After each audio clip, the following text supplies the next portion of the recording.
Welcome to Sri Lalitha YouTube channel. ఈరోజు recipe వచ్చేసి mango juice అండి. ఒక మ్యాంగో ఇట్లా పైన మొత్తం పొట్టంతా తీసేసి కట్ చేశాను. మిక్సీ చాలా శుభ్రంగా కడిగానండి. ఈ పీసెస్ అన్నీ మిక్సీలో వేస్తాను. చక్కెర అండి,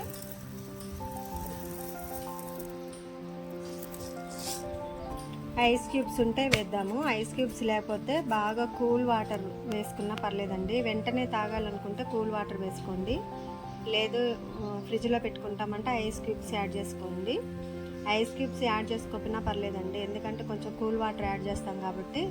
ఒకవేళ స్టోర్ చేసుకోవాలంటే ఐస్ క్యూబ్స్ వేసుకోండి. ఇప్పుడు మిక్సీ పెడదాం. ఇది మ్యాంగో స్లైసెస్ అండ్ చక్కెర మిక్సీ పెడుతున్నానండి. దీంట్లోకి బాగా కూల్ వాటర్ కొంచెం యాడ్ చేస్తున్నాను. బాగా కూల్ వాటర్ అండి. ఇప్పుడు మిక్సీ పెడదాం. మిక్సీ పెట్టాం కదండి, ఒక గ్లాసు పాలు, చిక్కటి పాలు మిక్సీ పెడదాం.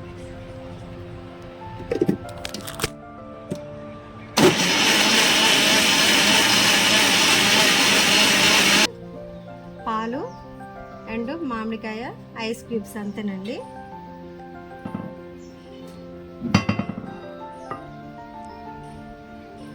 చూసారా, కలర్ఫుల్గా ఉంది. దీంట్లో మనం ఫుడ్ కలర్ అట్లాంటివి ఏమి యాడ్ చేసుకోలేదండి. ఓన్లీ ఇంట్లో దొరికేటటువంటి మామిడికాయ, పాలు, చక్కెర వీటితోటి తయారు చేశాను. Tasty tasty mango juice ready అండి. వీటిని నేను గాజు సీసాలు ఉంటాయి చూసారా, వాటిలో పెట్టి స్టోర్ చేస్తానండి ఫ్రిడ్జ్లో. పిల్లలు తీసుకొని తాగుతారు. Tasty tasty mango juice ready అండి. Thanks for watching.